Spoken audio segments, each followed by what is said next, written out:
Entendendo a Bíblia em boa companhia, livres da culpa. Se por acaso somos perseguidos por pensamentos maus, onde nós temos lembranças de coisas que não gostaríamos de ter feito, temos vergonha delas, mas elas estão sempre diante de nós, ou mesmo pessoas estão diante de nós nos acusando do nosso passado, coisas que nós não temos poder de modificar, mas que gostaríamos de não tê-las cometido, temos uma exortação pela palavra de Deus.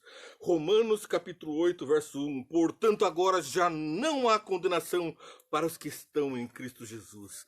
Você está livre de qualquer condenação, de qualquer culpa, desde que você coloque a sua fé amparada em Cristo Jesus, na aliança. A aliança é a promessa eterna de Deus, a aliança de Deus com o homem para nos salvar, nos edificar, levar de novo a sermos a sua imagem e semelhança. Embora pecadores, todos pecamos, estamos destituídos da glória de Deus. E o pecado é que faz separação entre nós e Deus. Mas Satanás insiste em dizer que nós estamos separados de Deus porque somos pecadores. Devemos dar-lhe uma resposta contundente, não só ele, mas também os homens, demônios que se colocam ao serviço de Satanás. Homens que estão olhando apenas para os outros e não conseguem, portanto, enxergar os seus próprios defeitos e ter um crescimento com Cristo. Homens que estão desdenhando da obra de salvação de Jesus, do ministério de Jesus intercessor nos céus e da sua cruz em nosso lugar. Esses homens estão fazendo o serviço do demônio, afastando pessoas do redil de Jesus Cristo. Estão acusando, mas lembro que Martinho Lutero explicou que o papel de vil acusador é o de Satanás e não dos filhos de Deus. Os filhos de Deus fazem as obras de Jesus, é reconciliar o homem com Deus. Esta é a nossa missão na terra. Vamos orar. Senhor Deus, graças damos pela tua morte na cruz, pela intercessão que fazes por nós e pela transformação do nosso ser, pela tua contemplação. Livra-nos de todo mal, inclusive das garras de Satanás, para que possamos ser livres completamente em ti. Abençoa os que estão participando e também faz deles grandes luzeiros no mundo, em nome de Jesus. Amém. Bem, nós vamos percebendo que com o estudo dessa lição que vai chegando ao seu final, todos estamos diante deste mundo de pecado. E agora, a grande promessa é viver sem culpa, para que possamos viver nos céus diante de seres santos que nunca pecaram, como um deles, sem culpa. Obedecer é uma condição para a fé. Se cremos, então temos a vida transformada pela obediência. O arrependimento nos leva a não cometermos mais essas falhas pelo poder de Jesus Cristo. A influência do Espírito Santo Consolador em nossa vida, que nos lembra de sermos obedientes aos mandamentos, de amarmos uns aos outros, o maior de todos os mandamentos. Este mandamento justamente é o que faz com que ame ao teu próximo como a si mesmo. Eu preciso também me colocar nos braços de amor de Jesus. Sou o alvo e objeto da sua cruz, da sua salvação, da sua redenção, da sua ida aos céus e da sua intercessão por nós. Não devemos desdenhar do sacrifício de Jesus em nosso favor, tampouco em favor dos nossos semelhantes. Porque foi Jesus quem disse na oração, em Mateus capítulo 6, nós vamos ver a oração do Pai Nosso. Os discípulos pediam a Jesus que os ensinasse a orar. E então ele passa a dizer que nós não devemos ser repetitivos, repetindo como os pagãos, para não acharmos que pelo muito falar podemos convencer a Deus. Mateus capítulo 6, verso 9. Vocês orem assim: Pai nosso. Portanto, esse Pai deve ser lembrado que é nosso, é meu também, mas também é do meu semelhante, aquele que está em pecado, aquele que está ofendendo a mim, que está atingindo a mim, também é filho de Deus, devo me lembrar disso. Pai nosso que estás nos céus, ele está acima de todos os fatos, acima do mal, ele é o bem em pessoa. Santificado seja o teu nome. Como? O nome santo de Deus é santificado pela nossa vida. Venha o teu reino, seja feita a tua vontade. Assim, na nossa oração, nós devemos preservar a vontade de Deus. E a vontade de Deus, ela é boa para mim e para todos.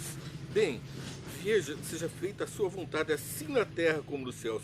Dá-nos hoje o pão de cada dia, não sejamos cobiçosos, querendo ajuntar mais do maná do que a provisão necessária, porque com certeza apodrecerá. Dá-nos o pão nosso de cada dia, perdoa as nossas dívidas, assim como perdoamos aos nossos devedores. Que coisa dura essa! Nós devemos perdoar para sermos perdoados, os nossos devedores, e não nos deixes cair em tentação, ou em outra tradução, não nos deixes cair nas mãos do maligno. E não nos deixes cair nas mãos do maligno, mas livra-nos do maligno, porque teu é o reino, o poder e a glória para sempre. Amém. E o verso 14: pois se perdoarem as ofensas uns dos outros, o Pai Celestial também lhes perdoará. Mas se não perdoarem uns aos outros, o Pai Celestial não lhes perdoará as ofensas. Nós temos que subir essa escada, carregar essa cruz. Devemos levar perdão, assim como somos perdoados por Deus, e as nossas culpas delas somos libertos. Também espera-se de nós que perdoemos e com isso alcancemos as almas caídas. Lembremos a eles que são objetos do amor de Deus, porque pelas nossas boas obras eles darão louvor ao Pai dos céus. Então, esse fardo pesado que carregamos da nossa culpa, tendo a certeza do perdão, nós temos uma vida nova pela fé, em obediência, não mais para o pecado, mas para uma vida com Cristo. E então vemos que Jesus repreendeu Satanás no deserto. Está escrito, e assim também devemos responder quando nos acusarem. Está escrito, e está escrito que nós somos livres em Jesus. Devemos citar as Escrituras e dizer: vai-te, Satanás. Não temos que ficar de trela com esses agentes demoníacos que ficam nos acusando. Devemos lembrar a todos que somos filhos de Deus, restaurados à sua dignidade, à sua altivez, à sua alteza. Aquele que é o Senhor do universo é também o meu Senhor, o Senhor da minha vida. Isso significa a realidade do pecado da nossa vida foi vencido por Jesus.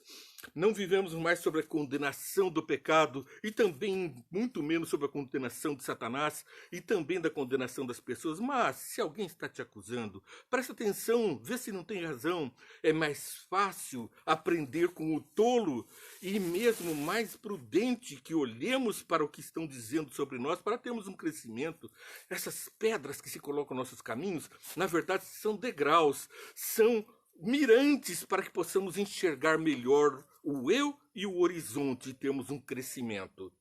Bem, a favor do Pai apresentamos o nosso próprio sangue em nosso favor. Foi o Pai quem fez isso, deu o Filho para pagar o preço por nós. Então nós estamos dentro de uma obra da própria justiça de Cristo apresentada diante do universo em meu lugar. Se alguém te acusa, se você tem culpa, lembre-se, Jesus pagou um preço altíssimo e ele já sanou qualquer dívida ou qualquer culpa. Enquanto isso, nós vamos vendo que nos acusam, mas que Jesus apresenta-se a si mesmo como a nossa imagem e semelhança diante dos céus. Bom, depois de lermos Romanos, agora vamos então entender o que nos diz João no capítulo 5, verso 24. João capítulo 5, 24, eu lhes asseguro, quem ouve a minha palavra e crê naquele que me enviou, tem a vida eterna e não será condenado, mas já passou da morte para a vida. O verbo aqui é passou. Você já passou da morte para a vida. Não precisa mais se contristar pelo seu passado, porque já encontrou salvação e redenção em Jesus Cristo. Romanos capítulo 3, versos 23 a 26 nos diz: pois todos pecaram e estão destituídos da glória de Deus, sendo justificados gratuitamente por sua graça, por meio da redenção que há em Cristo. Cristo Jesus, Deus ofereceu como sacrifício para a propiciação mediante a fé, pelo seu sangue demonstrado na justiça. Em sua tolerância havia deixado impunes os pecados anteriormente cometidos, mas no presente demonstrou a sua justiça, a fim de ser justo e justificador daqueles que têm fé em Jesus. Portanto, se havia condenação para nós, em Jesus Cristo não há mais condenação.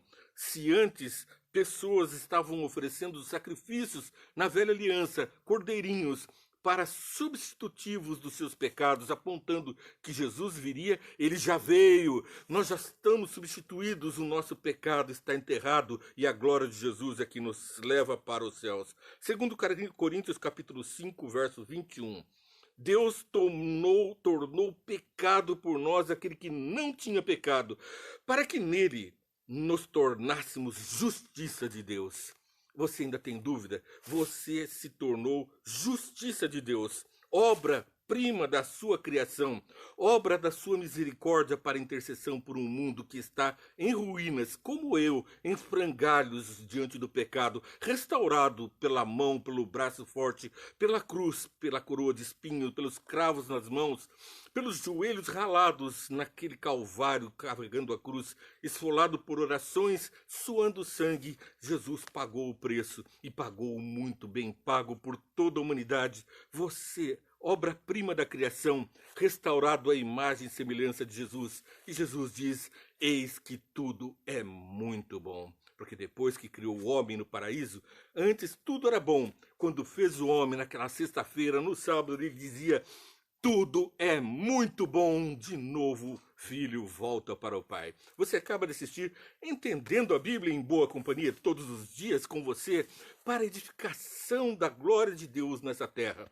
Peço que você curta essa programação, compartilhe, siga, toca o sininho lá, faz plim, e assim seja avisado dos nossos vídeos. São mais de 1.300 vídeos disponíveis em nosso canal. Curta, compartilhe e não se esqueça de orar por nós, estarei orando por você. Ah, não perca 5 minutos, vem entende. É o resumo desse programa para quem está com pressa, um pouquinho antes, bem rapidinho. 5 minutos, vem entende. Curte lá, compartilha, que Deus te abençoe.